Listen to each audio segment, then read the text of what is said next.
11, 12.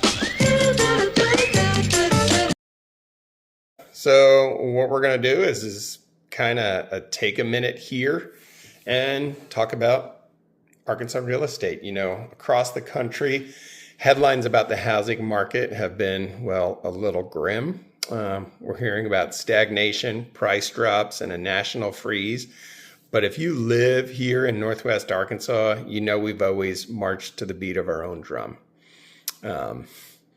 Today we're looking at the newest numbers from the Northwest Arkansas Board of Realtors to see if our local bubble is finally cooling off or if the engines are, still at full throttle. If you've driven through Benton or Washington County lately, you've seen the cranes and the for sale signs.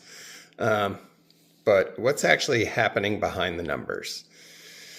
You know, the latest data shows our market isn't just surviving, it's actually bucking the national trend. While other parts of the country are seeing a freeze, we just moved over 10,000 homes for the second year in a row. Prices are still climbing, but they're finally finding, instead of looking like this, looking like that, finding a steady rhythm.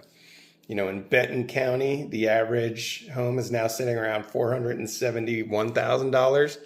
Up nearly 5% from last year. Washington County followed suit with a 7% jump. So think of it like this. I recently spoke with a couple who had been sitting on the sidelines for 2 years waiting for rates and prices to drop.